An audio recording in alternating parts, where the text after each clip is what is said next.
Hi there, this video is to show you how to find a line of regression. We're going to use the example that's in your notes about the 9th grade students at Webb School.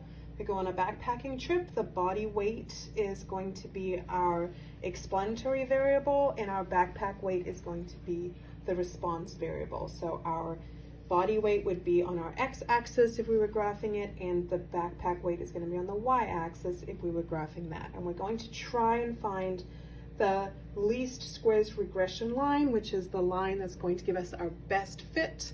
And we're going to do that on our calculator. So you're going to start by pressing Stat, go to Edit, and in List 1, you're going to type in your body weight. You always put your explanatory variable or whatever would be on your x-axis in List 1, and your backpack weight is going to be in List 2.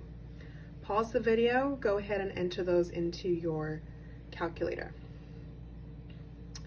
All right, once you have the data entered into your calculator, we're going to find our line of regression.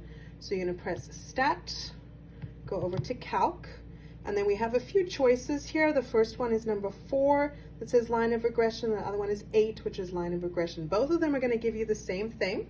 This is the one that you've probably typically used in algebra and advanced algebra because it's in the form of like y equals mx plus b. However, in statistics, you typically see your line of regression written in this format, a plus bx. And the reason for that is because many times when you get to more sophisticated statistics, there's going to be more explanatory variables. And so you're going to have your a, and then there'll be plus b sub 1x, plus b sub 2x, plus b sub 3x, and so on, depending on how many other explanatory variables you are. So this is just kind of an introductory way of setting that up. So in statistics, we're going to write our line of regression in this format, and you're going to go down to number 8. And in your X list, you're going to put L1, your Y list is L2, that's the default. So if you've put your X values in list 1 and your Y values in list 2, you do not need to change those. We don't have any frequency lists, so we can just scroll down and go to Calculate and press Enter. And there it's going to give us our equation. This is our A value, that's our B value. We could just substitute those right into the format, and we would have Y hat equals 16.26 plus 0.09x. Now your calculator might give you some additional information down here. You might have an R and an R squared. That's something that we're going to want to calculate as well a lot of times. And so if your calculator is not showing those values there's something that you're going to need to change.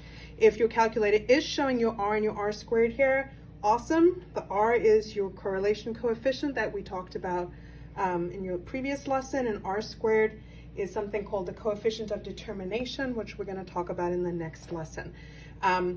If your R and your R squared are not showing up, then follow these next directions. If they are showing up, you can stop the video right now. Okay, so if you don't have an R and R squared here, to change that, you're going to go to Mode, and if you go all the way down here, it says Stats Diagnostics, and right now mine is off. I'm going to scroll down and turn it to on. And now, if I go back to Stat and Calc and go down to number 8 and calculate, you can see there now I have my R squared, my coefficient of determination, and my R, my correlation coefficient, which is 0.79, which is telling me that's a pretty moderately good line of regression. Okay, I think that's it. Thanks.